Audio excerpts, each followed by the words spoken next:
Assalamualaikum warahmatullahi wabarakatuh. Saudara-saudara yang saya hormati, serta mahasiswa dan mahasiswi yang berbahagia. Pada kesempatan kali ini, saya akan membahas mengenai mata kuliah kebijakan pemerintah dalam pembangunan kesehatan, khususnya adalah terkait paradigma sehat mengenai konsep sehat dan sakit. Sebagai pengantar di sini kita harus mengetahui bahwa seseorang itu dikatakan sehat itu apabila dalam segala hal yang ada itu bisa diupayakan ataupun ada dalam batas normal. Dari yang meliputi berbagai aspek, contohnya ada istirahat tidur, kemudian diet atau mengenai makannya, kemudian mengenai hubungan dengan orang lain atau komunikasi dengan orang lain, kemudian mengenai latihan ataupun olahraga, dan juga termasuk di dalam pengendalian stres. Jadi kalau seseorang itu dalam kesehariannya itu masih dalam kondisi batas yang normal, berarti orang tersebut adalah dalam kondisi yang sehat. Baik, untuk kesempatan kali ini mari kita bahas satu persatu terkait dengan konsep sehat dan sakit. Yang pertama kita akan membahas terlebih dahulu adalah mengenai definisi daripada sehat. Nah, untuk definisi sehat, kita akan mengenal definisi sehat menurut WHO dan menurut Undang-Undang Nomor 23 Tahun 1992. Untuk definisi sehat menurut WHO, bahwa di sini dikatakan suatu kesehatan yang sempurna baik secara fisik, mental, dan sosial, serta tidak hanya bebas dari penyakit atau kelemahan. Jadi kalau kita telusuri arti daripada definisi sehat menurut WHO, itu adalah merupakan sehat yang sempurna. Kalau menurut Undang-Undang Nomor 23 Tahun 1992, di sini bahwa kesehatan adalah suatu keadaan sejahtera dari badan, jiwa, dan sosial yang memungkinkan hidup produktif secara sosial dan ekonomi. Jadi di sini kalau seseorang itu bisa menjalankan kehidupan sehari-hari dan masih bersifat produktif, artinya bahwa orang tersebut itu kalau menurut undang-undang yang ada berarti masih dalam kondisi yang sehat. Kalau menurut Undang-Undang Nomor 36 Tahun 2009 tentang kesehatan, di sini dinyatakan juga bahwa kesehatan adalah keadaan sehat baik secara fisik, mental, spiritual maupun sosial yang memungkinkan setiap orang untuk bisa hidup produktif secara sosial dan ekonomis. Ini dinyatakan dalam Undang-Undang Nomor 36 Tahun 2009 ini bahwa kalau seseorang itu ternyata masih bisa menjalankan kehidupannya secara produktif, baik sosial maupun ekonominya itu bisa terpenuhi dengan baik, berarti dinyatakan orang tersebut memiliki kesehatan. Kalau menurut Pepkin, sehat ini adalah suatu keadaan keseimbangan yang dinamis antara bentuk dan fungsi tubuh yang dapat mengadakan penyesuaian sehingga tubuh dapat mengatasi gangguan dari luar. Jadi kalau Pepkin ini menyatakan kalau fungsi tubuh itu bisa berjalan dan bisa menyesuaikan dengan baik, berarti orang tersebut ada dalam kondisi sehat. Untuk pengertian sehat sosial, di sini dikatakan bahwa kehidupan dalam masyarakat di mana kehidupan itu harus sedemikian rupa sehingga setiap warga negara mempunyai cukup kemampuan untuk memelihara memajukan kehidupan sendiri dan keluarganya dalam masyarakat yang memungkinkannya bekerja, beristirahat, serta menikmati hubungan pada waktunya. Jadi kalau sehat sosial di sini intinya seorang itu bisa menjalankan kehidupannya dalam kehidupan keluarga dan masyarakat ini dengan baik serta dapat menikmati waktu yang luang untuk menikmatinya sebagai hiburan. Inilah yang dinamakan dengan sehat sosial.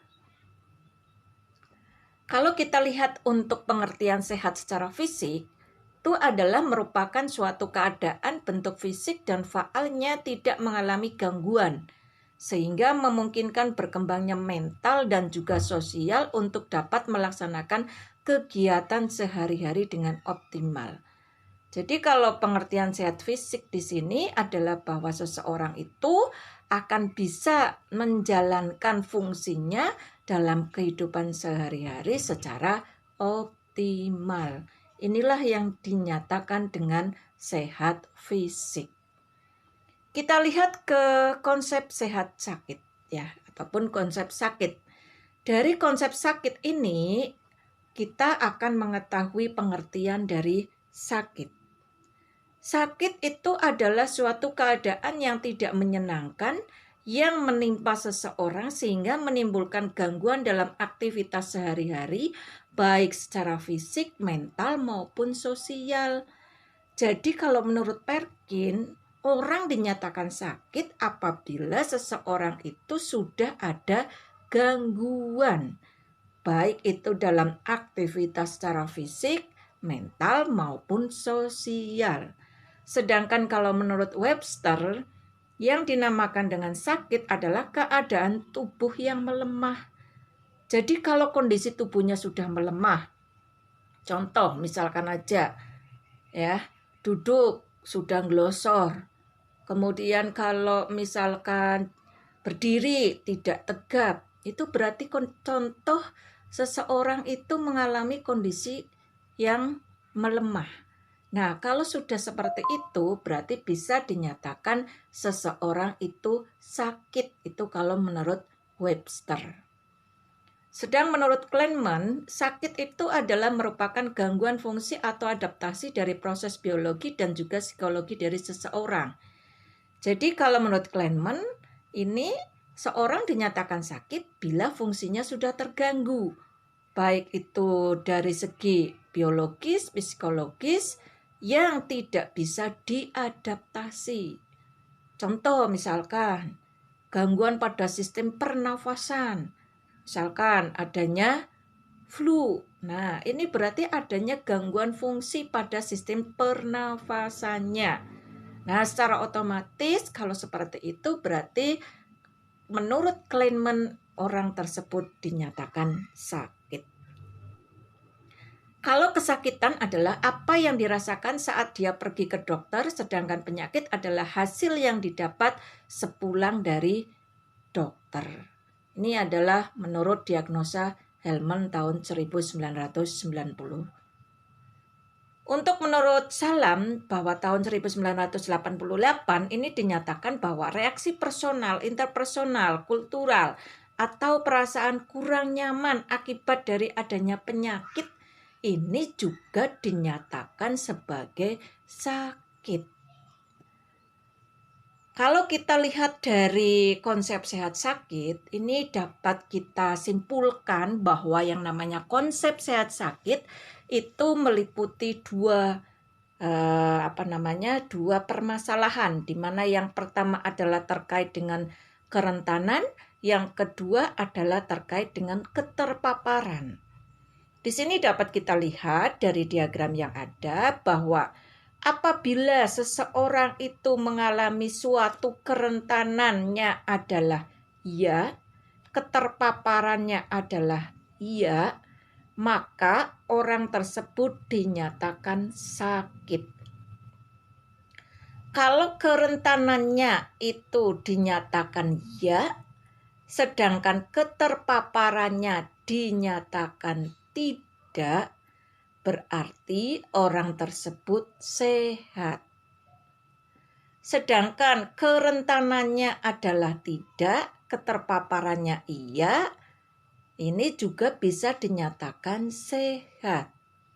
Kalau orang dinyatakan kerentanannya itu tidak, keterpaparannya juga tidak, maka secara otomatis orang tersebut adalah dalam kondisi sehat sempurna. Nah, ini ya. Ini adalah untuk konsep sehat dan sakit. Untuk rentang sehat dan sakit, ini adalah merupakan suatu skala ukur secara relatif dari mengukur keadaan yang sehat atau kesehatan daripada seseorang. Jadi rentang sehat sakit ini adalah skala ukurnya mulai dari keadaan sehat sampai dengan nanti seseorang dinyatakan tidak sehat atau mati. Kedudukan pada tingkat skala ukur ini bisa dinamis dan juga bersifat individual. Jadi bisa berubah-ubah, kemudian bisa juga bersifat antar individu yang satu dengan individu yang lain berbeda atau bersifat individual. Terus untuk jarak dalam skala ukur. Nah, keadaan sehat secara optimal pada satu titik dan juga kematian pada titik yang lain. Jadi kalau kita bikin suatu diagram, maka akan terbentang di situ mulai dari titik sehat secara optimal sampai dengan titik yang terakhir yaitu mati atau kematian. Inilah untuk yang dinamakan dengan rentang sehat dan sakit.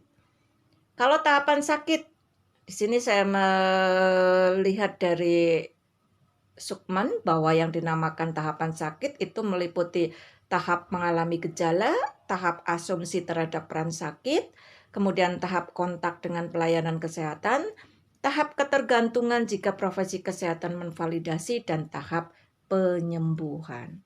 Ini untuk tahapan sakit. Kalau kita lihat dari faktor-faktor yang mempengaruhi kesehatan menurut H.M. Bloom, di sini ada beberapa faktor, di mana keempat faktor itu diantaranya adalah dari segi perilakunya, kemudian pelayanan kesehatan, terus ada lingkungan, terus ada keturunan, semuanya itu adalah akan saling tergantung dan saling mempengaruhi antara satu dengan yang lain untuk menentukan derajat kesehatan daripada seseorang. Untuk faktor-faktor yang mempengaruhi kesehatan menurut Dunn, di sini itu ada beberapa faktor yang mempengaruhi perilaku kesehatan. Di antaranya adalah ada faktor eksogen, faktor endogen, faktor perilaku, dan juga faktor di sini adalah kependidikan. Jadi untuk faktor-faktor yang ada di sini itu nantinya semuanya itu akan berpengaruh terhadap kesehatan daripada seseorang. Oleh karena itu, sebagai manusia tentunya akan bisa menjaga faktor-faktor tersebut supaya nanti kesehatan akan tercapai sehingga akan terhindar yang namanya minimal kita itu adalah bisa menjadikan diri kita itu adalah menjadikan diri kita menjadi orang yang sehat ataupun tidak sakit. Nah, dari kondisi-kondisi, mohon maaf tadi untuk faktor-faktor yang mempengaruhi kesehatan, di sini ada faktor eksogen, endogen, faktor perilaku, dan faktor kepadatan penduduk. Ini kalau kesemuanya itu adalah saling terkait antara satu faktor dengan faktor yang lain. Dari faktor-faktor yang ada di situ nantinya tentu akan mempengaruhi daripada seseorang di dalam sakit. Nah, karena pengaruh tersebut ini, maka menjadikan seseorang itu nantinya akan bisa menjadikan orang itu sakit atau orang itu sehat. Kalau orang itu sakit atau sehat, nantinya tentunya akan mengalami suatu proses penyembuhan. Ya, dalam proses penyembuhan ini nanti juga akan berproses apakah akan mengalami suatu kesembuhan ataukah akan mengalami suatu kematian. Kalau orang tersebut sehat, maka akan menjadikan orang tersebut adalah sembuh dengan baik. Tapi kalau orang tersebut itu nanti mengalami kesembuhannya itu kurang baik, berarti bisa saja nantinya akan mengalami ketergantungan. Kita lanjut ke perilaku sehat. Sebelum masuk ke perilaku sehat, khusus untuk mahasiswa dan mahasiswi Prodi Keperawatan Purwokerto, nomor absen 16 sampai dengan 25, silahkan untuk nantinya melakukan komen tentang apa yang dimaksud dengan rentang sehat sakit. Silahkan nanti untuk mahasiswa nomor urut absen 16 sampai dengan 25 untuk menjawab pertanyaan itu sebagai peran serta Anda telah mengikuti proses pembelajaran daring. Kita lanjut ke perilaku sehat. Perilaku sehat adalah tindakan yang dilakukan seseorang yang merasa dirinya sehat dan juga bertujuan memelihara, mempertahankan, dan juga meningkatkan kesehatan. 3 tujuan yang ingin dicapai dalam perilaku sehat ini adalah ada perilaku preventif, protektif, dan juga promotif. Perilaku preventif ini adalah upaya memelihara kesehatan dengan mencegah datangnya penyakit. Caranya dapat dilakukan dengan medical aktivitas atau juga non-medical aktivitas. Ini terdapat 2 tingkatan, yaitu primary preventif dan juga secondary preventif. Kalau primary preventif ini langsung mencegah penyakit, sebagai contoh adalah adanya imunisasi. Atau mungkin juga non-medical activity. Jadi di sini contohnya dengan minum jamu. Kalau secondary preventif ini adalah tidak langsung mencegah penyakit. Contohnya dengan kita mandi sehari 2 kali, rekreasi. Nah, ini akan menjadikan suatu secondary preventif. Kita lanjut ke perilaku protektif. Perilaku protektif adalah melindungi tubuh dari gangguan penyakit ataupun sebagai contoh di sini adalah dapat dilakukan dengan minum vitamin. Kemudian kalau orang yang sudah dewasa melakukan suatu aktivitas hubungan seks dengan menggunakan kondom. Kemudian bisa juga pakai jas hujan atau payung saat terjadi hujan. Nah, ini. Terus untuk perilaku promotif. Ini adalah peningkatan kualitas atau derajat kesehatan yang dilaksanakan oleh seseorang bisa dilakukan dengan cara konsumsi vitamin, olahraga, menu makanan yang diatur, atau mungkin juga berat badan yang diatur. Ini adalah contoh untuk perilaku yang promotif. Kita masuk ke perilaku sakit.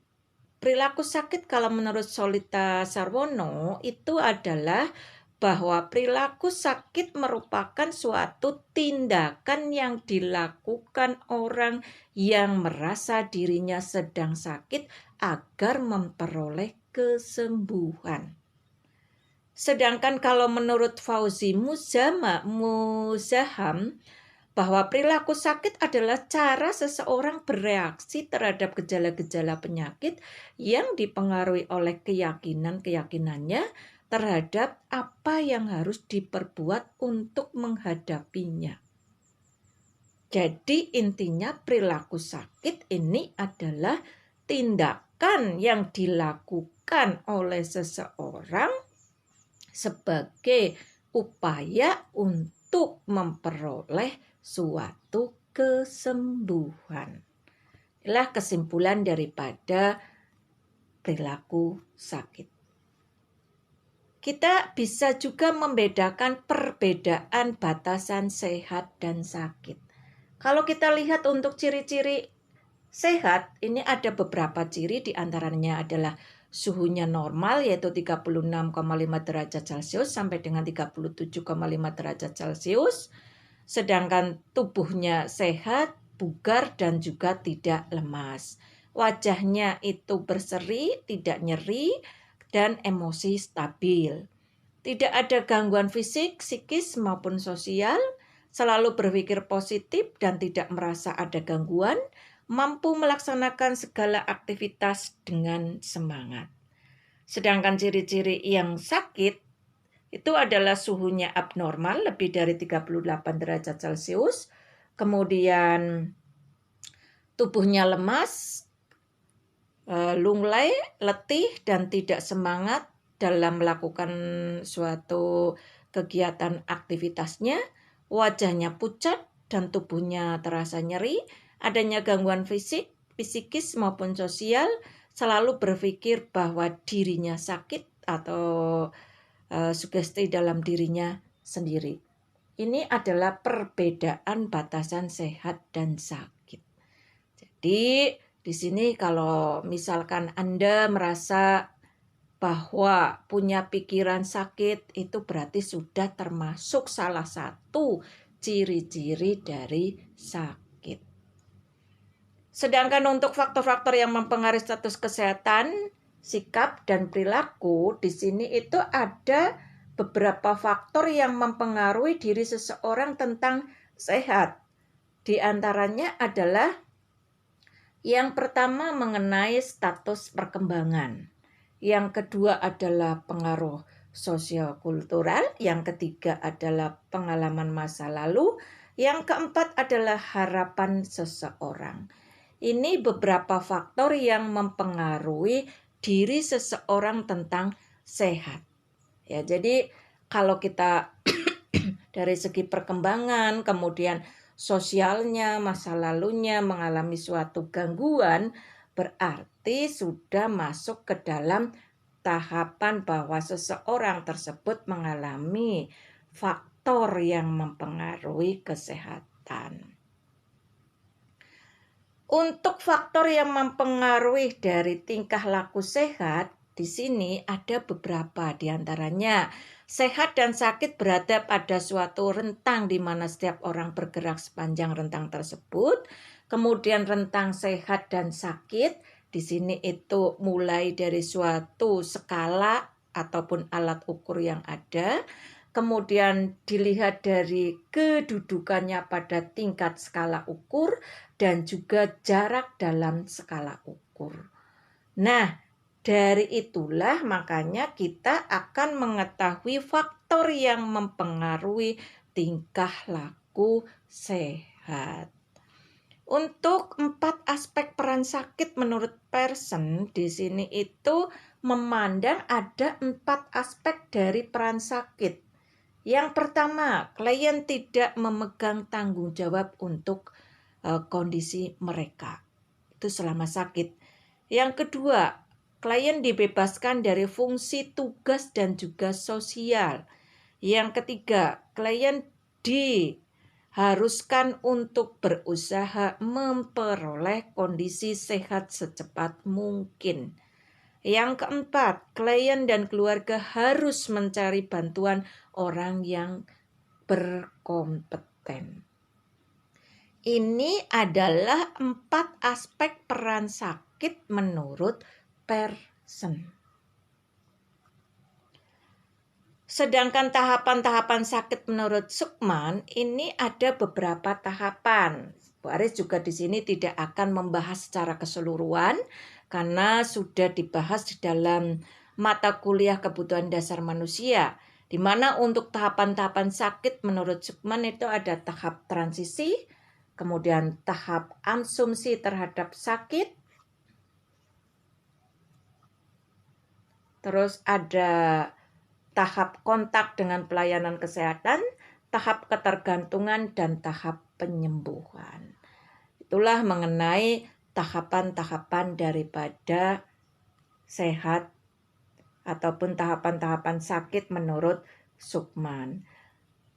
Untuk efek sakit pada peran dan fungsi individu dan anggota keluarga, di sini ternyata kalau seseorang itu mengalami suatu sakit, itu akan berdampak pada peran dan fungsi individu dan anggota keluarga, di mana efek sakit terhadap anggota keluarga itu akan mengakibatkan pada perubahan peran, kemudian meningkatnya stres hubungan dengan kecemasan tentang hasil dari penyakit dan juga konflik tentang ketidakbiasaan dan juga tanggung jawab, kemudian masalah keuangan, kesepian sebagai akibat dari perpisahan, dan juga perubahan dalam kebiasaan sosial. Inilah efek daripada seseorang yang terjadi sakit dalam anggota keluarga. Kita masuk kepada model sehat dan sakit. Model sehat dan sakit di sini juga disampaikan pada kesempatan kali ini. Bu Aris tidak akan membahas secara rinci. Di sini dari kesimpulan beberapa tokoh yang ada terkait dengan model sehat sakit. Yang pertama adalah model rentang sehat sakit menurut Norman.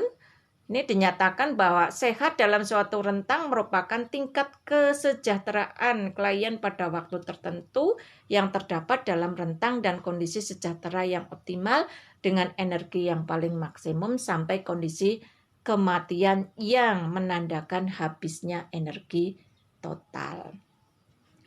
Sedangkan model kesejahteraan tingkat tinggi menurut Dan di sini bahwa model yang dikembangkan oleh Dan ini adalah berorientasi pada cara memaksimalkan potensi sehat pada individu melalui perubahan perilaku. Nah, intervensi yang dilaksanakan di sini adalah berupa intervensi keperawatan di mana diharapkan nantinya akan membantu klien untuk bisa mengubah perilaku tertentu yang mengandung resiko tinggi terhadap kesehatan. Dengan demikian diharapkan akan berhasil pada baik itu perawatan lansia, keperawatan keluarga, ataupun keperawatan komunitas. Untuk model yang ketiga adalah model agen penjamu lingkungan. Di sini sehat dan sakit individu atau kelompok ditentukan oleh hubungan dinamis antara agen penjamu dan juga lingkungan yang ada. Sebelum masuk ke paradigma sehat untuk pokok bahasan yang selanjutnya, sekali lagi kepada mahasiswa dan mahasiswi khusus untuk Poltekkes Kemenkes Semarang Prodi Keperawatan Purwokerto, untuk nomor absen 26 sampai dengan 35, silahkan Anda sebutkan pengertian perilaku sakit menurut salah satu ahli yang sudah dijelaskan oleh Bu Aris sebagai konsekuensi Anda telah mengikuti proses pembelajaran daring dengan baik.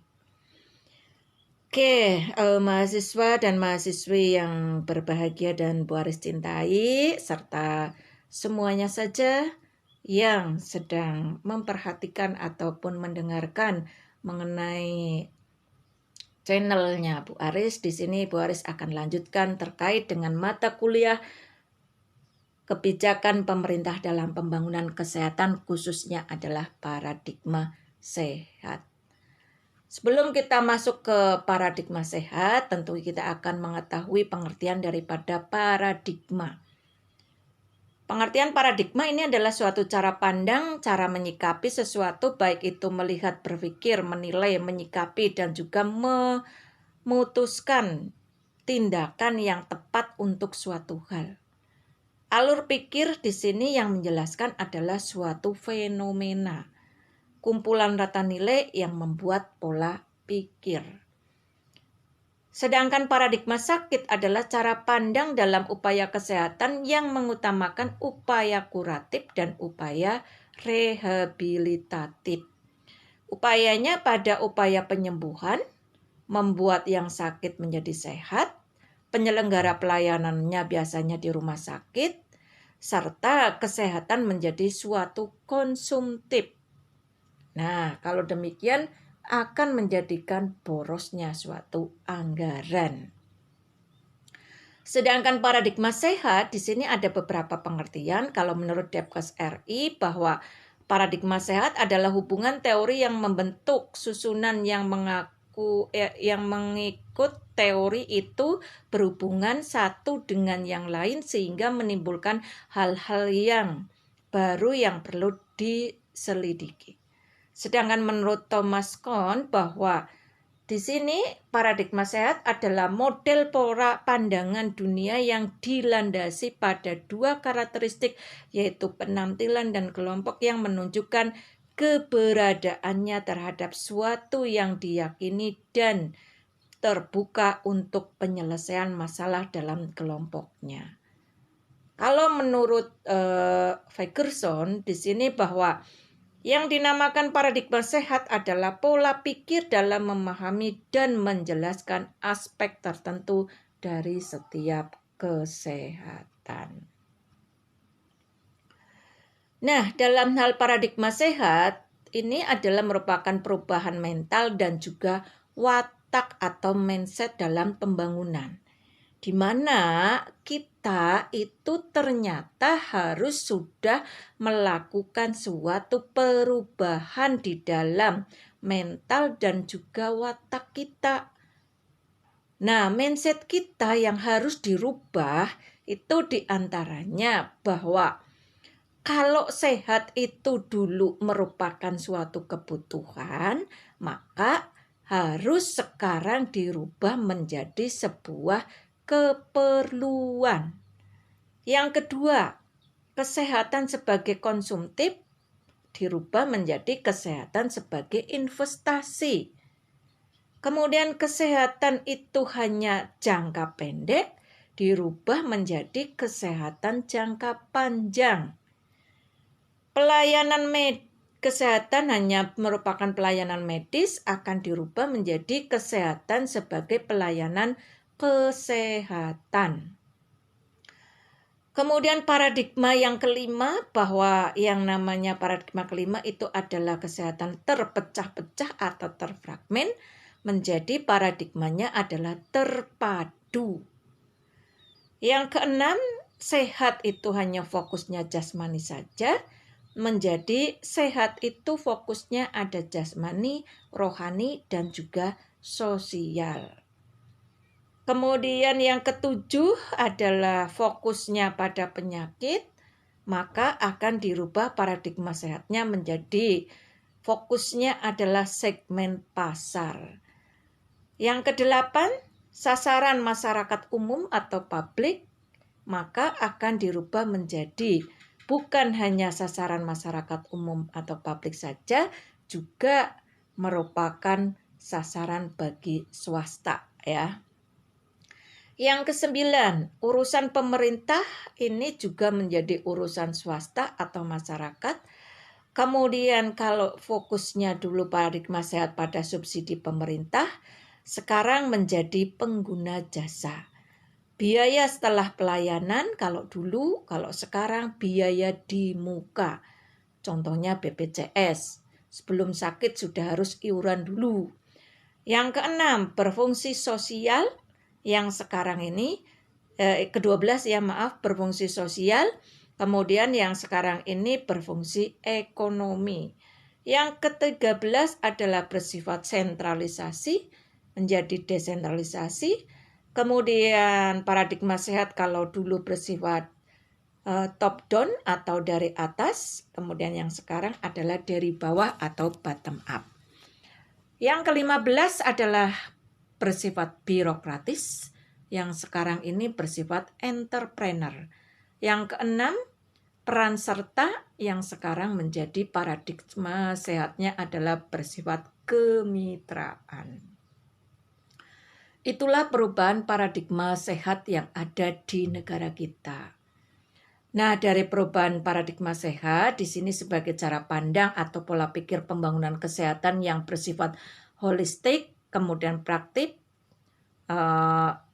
antisipatif, kemudian melihat masalah kesehatan sebagai masalah yang dipengaruhi oleh banyak faktor secara dinamis dan juga bersifat lintas sektor dalam suatu wilayah, maka secara otomatis dalam hal makro ini adalah merupakan model daripada pembangunan kesehatan. Sedangkan secara mikro ini dinyatakan sebagai pembangunan kesehatan yang menekankan pada upaya promotif dan preventif tanpa mengesampingkan kuratif dan juga rehabilitatif.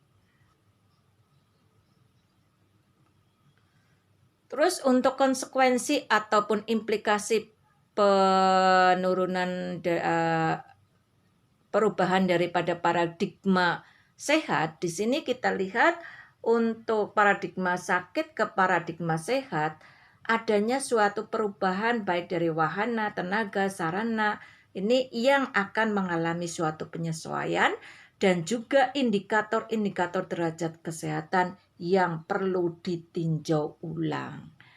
Maka dari itu, hal yang sifatnya suatu otonomi dalam hal pembangunan yang berwawasan kesehatan, masalah spesifik lokal dan juga pendekatan kemitraan, ini akan bisa terwujud sehat untuk semua dan semua untuk sehat. Dengan demikian nanti harapannya bahwa konsekuensi ataupun implikasi perubahan paradigma sehat ini akan bisa terwujud dengan baik.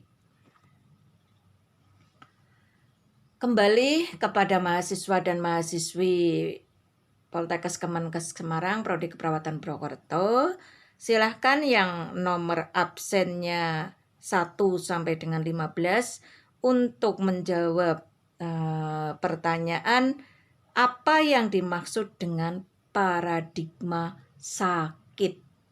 Tadi Bu Aris sudah menjelaskan terkait dengan pengertian paradigma sehat dan juga paradigma sakit. Nah, untuk mahasiswa dan mahasiswi Prodi Keperawatan Purwokerto khususnya, silakan Anda menjawab apa yang dimaksud dengan paradigma sakit. Ini adalah untuk yang nomor absen 1 sampai dengan 15. Oke, kita lanjut kepada isu yang ada. Isu yang ada terkait dengan adanya paradigma sehat itu adalah bagaimana menjadikan faktor kesehatan menjadi hal yang selalu dipertimbangkan dalam setiap penyusunan kebijakan non-kesehatan dan bagaimana membuat masalah kesehatan menjadi tanggung jawab bersama seluruh sektor dan juga masyarakat. Inilah yang menjadi pertanyaan dan menjadi isu di dalam paradigma kesehatan yang ada, sehingga harapannya dengan isu yang ada ini akan kita perhatikan, akan kita lakukan suatu tindakan supaya derajat kesehatan itu akan terwujud. Kita masuk ke Human Development Index. Kalau kita lihat daripada Human Development Index dari segi pendidikan, kesehatan, dan juga ekonomi di negara ASEAN, di sini ada Indonesia, Filipina, Malaysia, kemudian Thailand, Brunei Darussalam, dan juga Singapura. Ternyata kalau kita bandingkan, negara kita statusnya adalah paling rendah. Kalau kita lihat dari Human Development Index dari segi edukasi, health, dan juga ekonominya. Jadi dari pendidikan, kesehatan, dan juga ekonomi yang ada.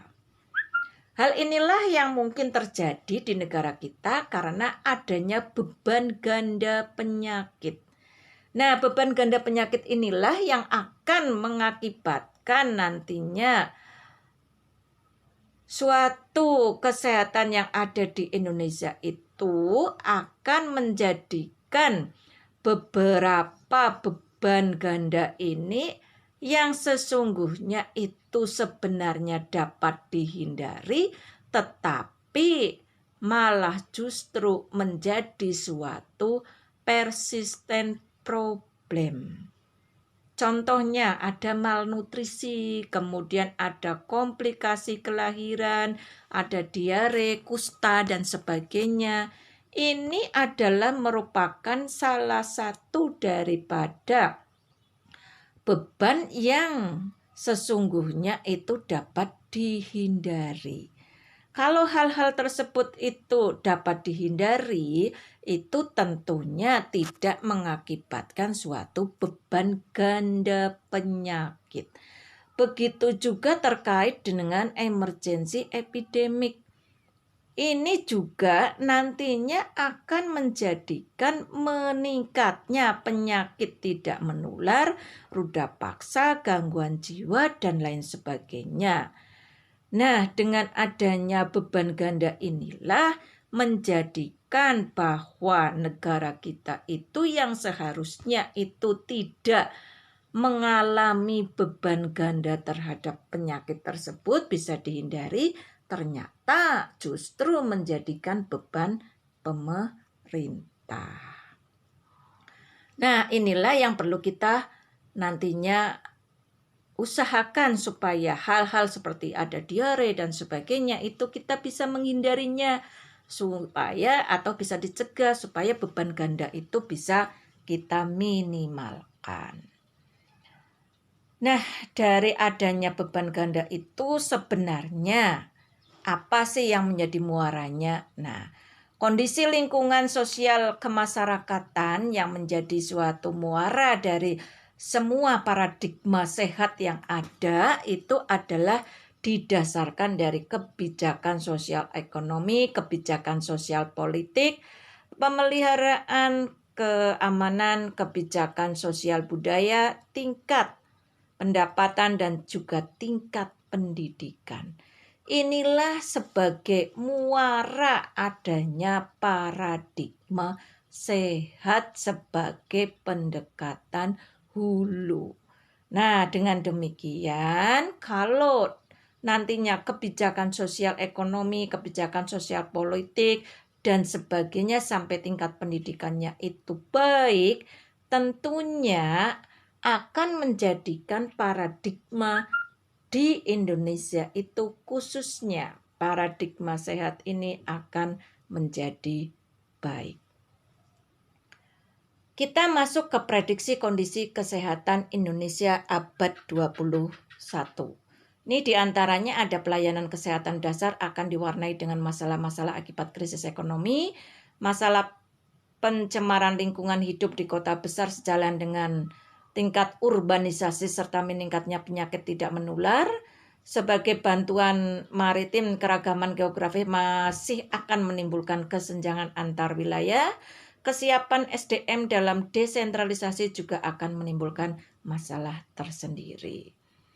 Melihat masalah yang masih bersifat holistik inilah, maka kita sebagai orang Indonesia, baik kedudukannya nanti sebagai keluarga, pasien, ataupun kita di lingkungan masyarakat, kita harus bisa mengupayakan atau mencegah terjadinya sakit supaya nantinya masalah kesehatan ini dapat kita atasi.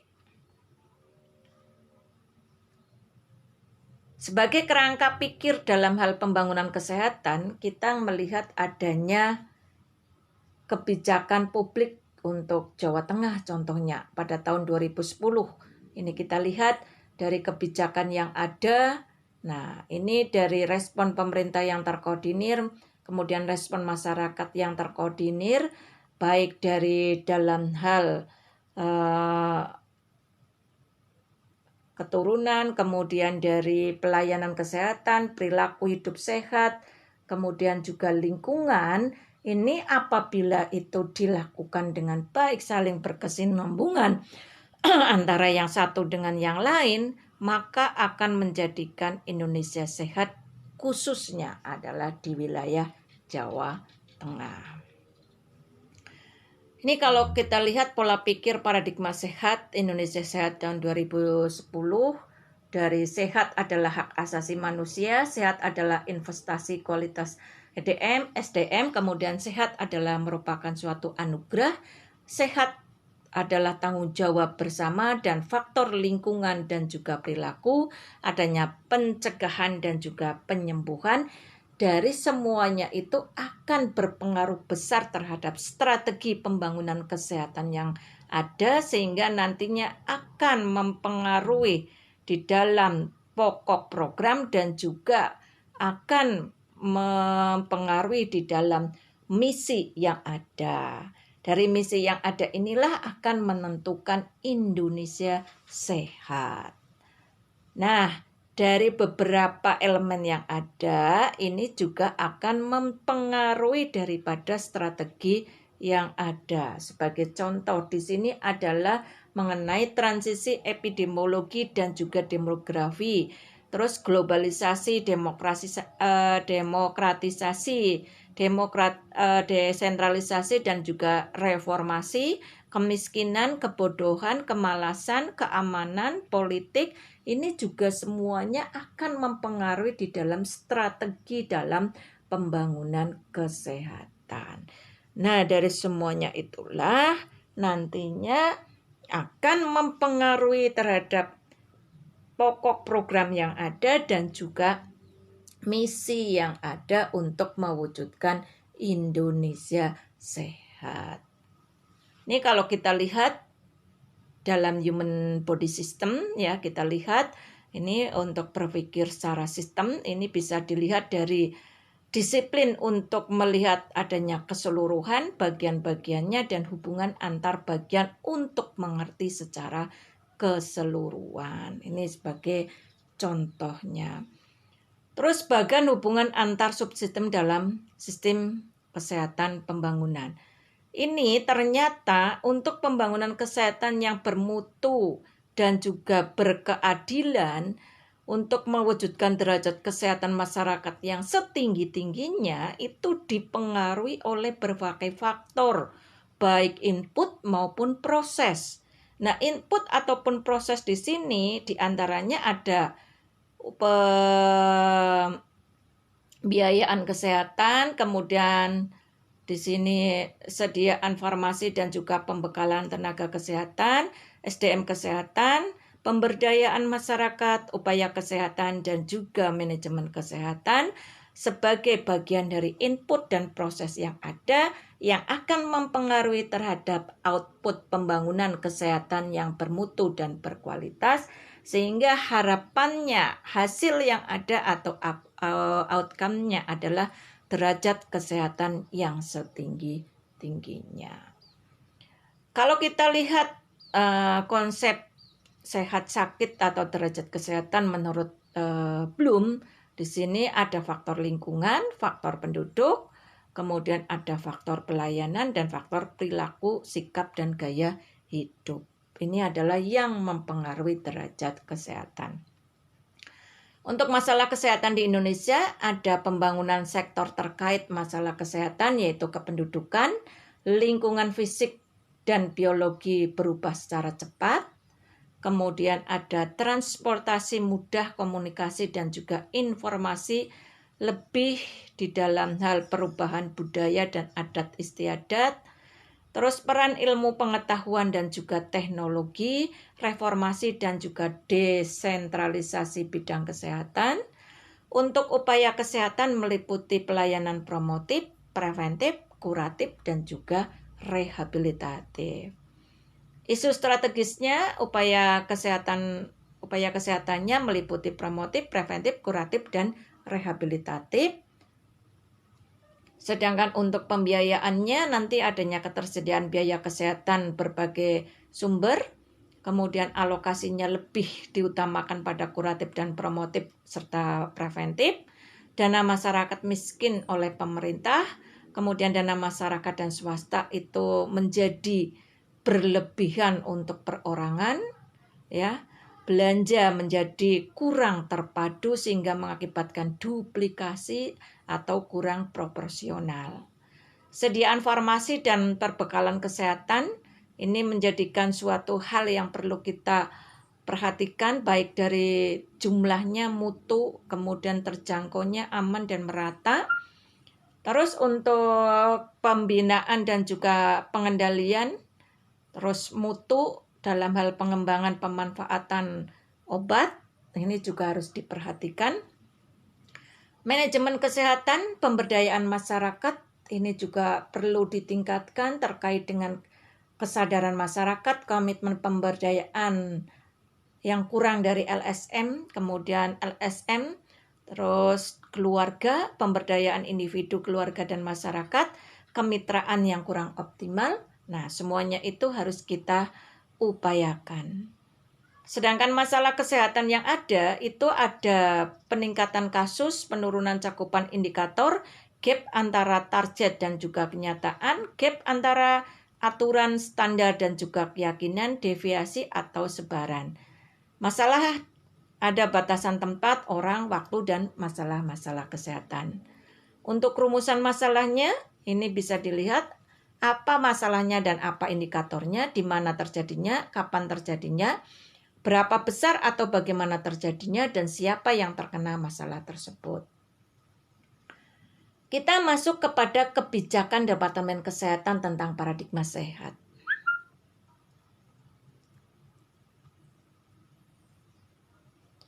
Indikator kesehatan di sini itu ada beberapa indikator, di antaranya ada kematian bayi menurun, kematian ibu menurun, gizi buruk menurun, dan harapan hidup rata-rata meningkat. Dibandingkan negara ASEAN, ini IMR Indonesia itu masih tinggi. Faktor-faktor yang mempengaruhi diantaranya adalah program pembangunan kesehatan belum masuk dalam arus tengah program pembangunan nasional. Kemudian kemampuan untuk mengendalikan dampak negatif dari pembangunan nasional masih sangat lemah. Program pembangunan kesehatan di Indonesia kurang efektif dan efisien, serta SDM yang masih rendah. Jadi sumber daya manusia yang ada di Indonesia itu ternyata masih sangat rendah. Ini untuk visi pembangunan kesehatan Indonesia tidak saya bahas. Ini misinya. Sedangkan strategi pembangunan kesehatan di Indonesia itu ada meliputi 4 strategi, yaitu pembangunan nasional berwawasan kesehatan, profesionalisme, jaminan pemberian kesehatan masyarakat, dan juga desentralisasi. Untuk pokok-pokok program pembangunan kesehatan, di sini ada pokok program pemberdayaan masyarakat, yang kedua adalah pokok program upaya kesehatan, yang ketiga adalah pokok program lingkungan sehat, yang keempat adalah pokok program pengembangan sumber daya kesehatan, yang kelima adalah pokok program pengembangan kebijakan dan juga manajemen, yang keenam pokok program penelitian dan pengembangan kesehatan.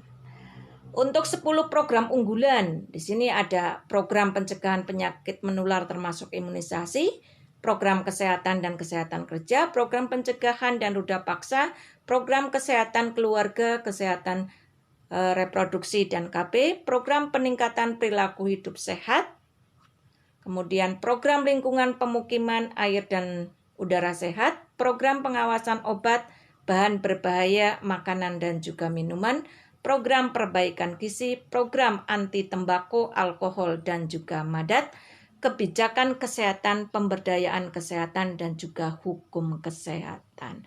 Dari ke-10 program unggulan ini ternyata itu belum secara keseluruhan itu mencapai 100%. Masih banyak program-program yang belum tercapai secara keseluruhan. Oke, dari materi yang ada ini dapat disimpulkan bahwa pembangunan nasional itu harus berwawasan kesehatan. Yang kedua, upaya kesehatan lebih diutamakan pada promotif dan preventif. Dan yang ketiga, kelompok sasaran yang lebih diutamakan adalah masyarakat sehat.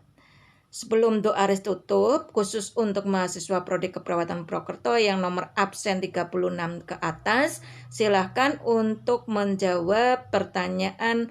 Sebutkan strategi pembangunan kesehatan Indonesia. Untuk penyelenggaraan pembangunan kesehatan, di sini diharapkan mendorong peran sektor lain dan meningkatkan efektivitas dan juga efisiensi upaya kesehatan. Itulah yang bisa Bu Aris sampaikan terkait dengan konsep sehat sakit dan paradigma sehat dalam mata kuliah kebijakan pemerintah dalam pembangunan kesehatan. Terima kasih, semoga ilmu yang Bu Aris berikan menjadi ilmu yang bermanfaat. Billahi taufiq wal hidayah. Assalamualaikum warahmatullahi wabarakatuh.